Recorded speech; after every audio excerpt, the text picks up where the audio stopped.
உலகெங்கிலும் இருக்கும் astro divine நேயர்கள் அனைவருக்கும் வணக்கம். நான் உங்கள் ராம்ஜி. குரு பெயர்ச்சி பலன்கள் 2026 ஜூன் 2 வருகின்ற குரு பெயர்ச்சி பலன்களை பற்றி பார்த்துட்டு இருக்கோம். வகையில் இந்த வருடம்தான் குரு பகவான் கடகராசியிலே உச்சம் பெறுகிறார். 12 வருடங்களுக்கு ஒரு முறை நடக்கின்ற அற்புத விஷயம் இது. குரு பகவான் உச்சம் பெறுவது.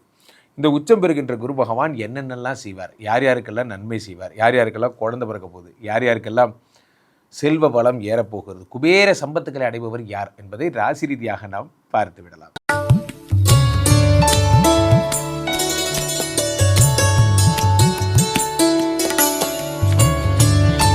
என் மனதிற்கு மிகவும் இனிய மகர ராசிக்காரர்களே, மகர ராசிக்காரங்கன்னா எனக்கு ரொம்ப பிடிக்கும். நான் வாழ்க்கையிலே மகர ராசிக்காரர்களோடு வாழ்ந்திருக்கிறேன். மகர ராசிக்காரர்களோடு நான் ட்ராவல் பண்ணியிருக்கேன். இவர்கள் வாழ்க்கையில் நடக்கிற எல்லா நல்ல விஷயம் கெட்ட விஷயமும் எனக்கு ரொம்ப நல்லா தெரியும். இந்த மகர ராசிக்காரர்களுக்கு இந்த குரு பயிற்சி என்ன தரப்போகிறது? வாழ்க்கையில் காதல் அப்படிங்கிற ஒரு வார்த்தைக்கு அர்த்தமே இது வரைக்கும் தெரியாத ஒரு ஆள் யாருன்னா அது மகர ராசிக்காரங்க தான். உங்களுக்கு அர்த்தம் தெரியும், ஆனால் அந்த காதல் உங்களுக்கு கைகூடியே வந்திருக்காது. எல்லாமே தூரத்து நிலவு தான். லவ் பண்ணுறவங்க வேற எங்கேயாவது இருப்பாங்க. கல்யாணம் பண்ண வேற எங்கேயா இருப்பாங்க. எல்லாமே பிரிவிலேயே ட்ராவல் பண்ணுற ஒரு ஆள் நீங்கள். லாங் டிஸ்டன்ஸ் லவர்ஸ் நீங்களாம். ஸோ இந்த குரு பகவான் என்ன பண்ணுறார்? தூரத்து நிலவை பிடிச்சி இழுத்துட்டு வந்து பக்கத்தில் வைக்கிறார். அப்போ 7ஆம் இடத்துல குரு பகவான் உச்சம் பெறுகிறார். 7ஆம் இடத்துல குரு பகவான் உச்சம் பெறும்போது என்ன ஆகும்னா, காதல் கைகூடுகின்ற வாய்ப்பு. வெளிநாட்டில் வாழ்கிற தம்பதிகள்லாம் ஒன்றா சேர போகிறீங்க. நீங்கள் ஒன்று வெளிநாடு போயிருவீங்க, அல்லது அவர் இங்கே வந்துடுவார். 7ஆம் இடத்துல குரு பகவான் உச்சம் பெறும்பொழுது புதிய வாய்ப்பு என்பது உண்டாகிறது. நல்ல நண்பர்கள் உங்களுக்கு கிடைக்கிறாங்க. 7ஆம் இடம் என்பது பார்ட்னர்ஷிப். நல்ல பார்ட்னர்ஷிப் என்பது உங்களுக்கு உண்டாகிறது. 7ஆம் இடம் என்பது என்ன அப்படின்னா, புதிய முயற்சிகள், அதெல்லாம் வெற்றி பெறுறீங்க. 7ஆம் இடம் என்பது என்ன? ஃபாரின் போகிற யோகங்கள். எப்படியாவது போயிடணும் சார், நான் கனடா போகணும், அமெரிக்கா போகணும், ஆஸ்திரேலியா போகணும், ஏதோ கனவுகள், அதெல்லாம் நிறைவேறிடும். உங்களுக்கு இந்த வருடம் 200% இந்த கனடா கனவுகள்லாம் நிறைவேறிடும். 7ஆம் இடத்து குரு பகவான் உச்சம் பெறுகிறார். அடுத்ததாக 7ஆம் இடத்துல உச்சம் பெற்றவர் என்ன செய்கிறார்? 7ஆம் இடத்துலேருந்து உச்சம் பெற்ற குரு பகவான் அடுத்ததாக நற்பலன்களாக என்ன தருகிறார் என்று பார்த்தால், 7லிருந்து 5ஆம் பார்வையாக உங்களுடைய 11ஆம் இடத்தை பார்க்கிறார். 7ல் குரு உச்சம் பெறும்போதே என்ன ஆயிடுச்சுன்னா, உங்கள் குடும்பத்தில் இருந்த பாதி பிரச்சனை சரியாயிடுச்சு. நீங்கள் சண்டை போட்டு பேசிட்டு இருந்த பிரச்சனையெல்லாம் இனிமேல் காதலோடு பேசி சரி பண்ணிக்க போகிறீங்க. 11ஆம் இடமாகப்பட்ட பாதகாதிபதி வீட்டை குரு பகவான் பார்க்கிறார். 11ஆம் இடம் என்பது லாபஸ்தானம். லாபஸ்தானத்தை குரு பகவான் பார்க்கையிலே மகர ராசிக்காரர்களுக்கு லாபங்கள் அதிகரிக்கிறது. 11ஆம் இடத்தை குரு பகவான் பார்க்கையிலே உங்களுக்கு மாமனார் மாமியார் சம்பந்தப்பட்ட அவர்களுடைய ஆசீர்வாதம் அனுகிரகம் கிடைக்கிறது. நண்பர்கள் சப்போர்ட் என்பது வருகிறது. முக்கியமாக குரு மகரத்தை தான் பார்க்குறார். அடுத்ததாக குரு மகரத்தை தான் பார்க்குறார். இந்த குரு பகவான் என்ன பண்ணுறார்?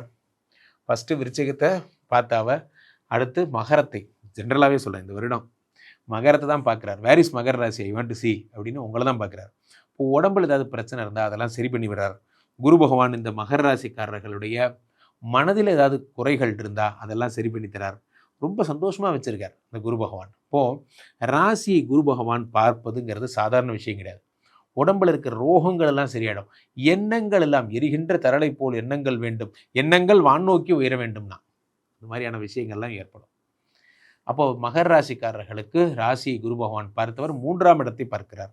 இந்த 3ஆம் இடத்துல ஏற்கனவே சகாய சனி, உங்களுடைய ராசிநாதன் சனி பகவான் 3ஆம் இடத்துல இருக்கிற அதை குரு பார்த்து உங்களுக்கு மங்கள சனியாக மாற்றிவிடும். அந்த சனி உங்களுக்கு ஹெல்ப் பண்ண போகிறார். இனிமேல் வாழ்க்கையில் நல்லது மட்டுமே நடக்க போகிறது. மகர ராசிக்காரர்கள் 7ஆம் இடத்துல குரு வந்தாலும் வந்தார், வந்தாயா அந்த மாதிரி தான். அப்போது குரு பகவான் வந்தாலும் வந்தார், காதலை திருப்பி கொண்டாந்தார். எங்கேயோ ஏதோ ஒரு பக்கம் திரும்பிட்டு இருந்த ஒரு வெளிச்சத்தை உங்கள் பக்கம் திருப்பி வச்சார். உங்களுடைய வானத்தில் மட்டும்தான் மழையை கொண்டு வந்தார்.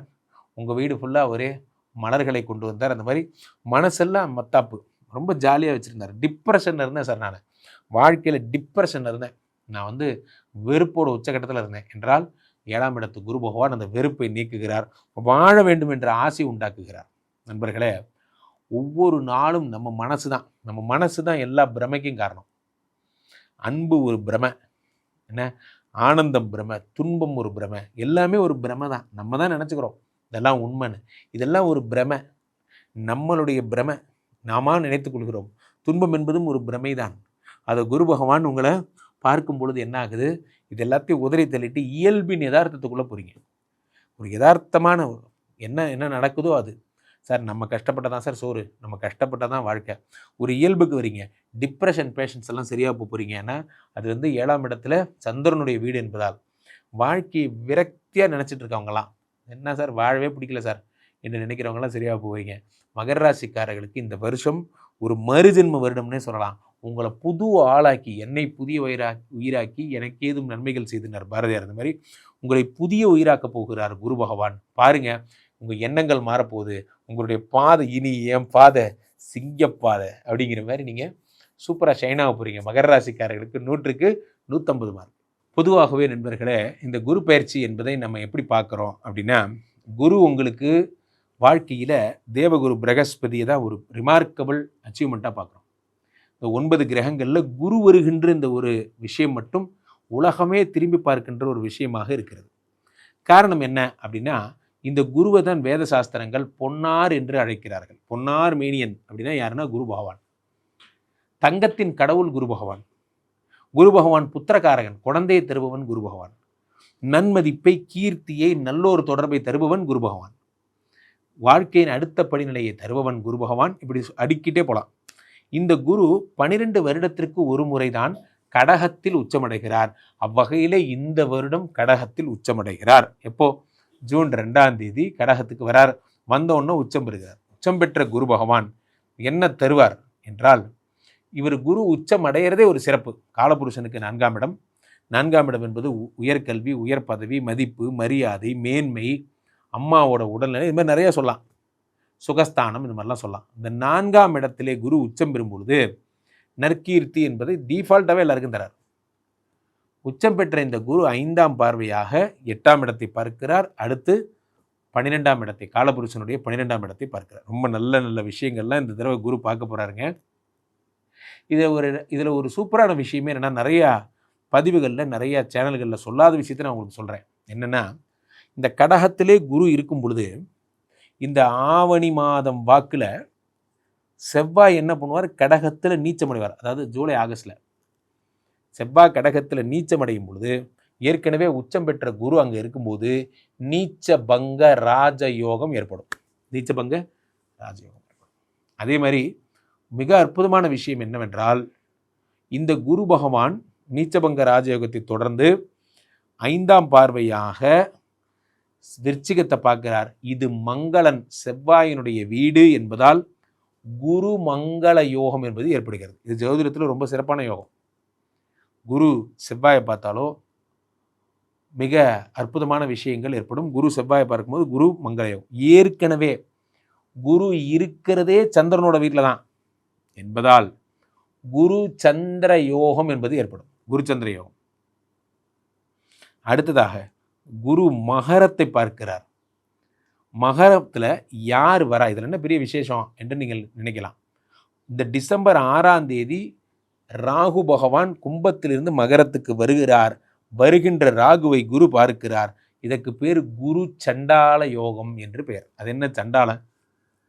சண்டால யோகம் என்றால் என்ன அப்படின்னா, மிக அசுரத்தனமான நன்மைகள்னு பேர். சண்டால யோகம்.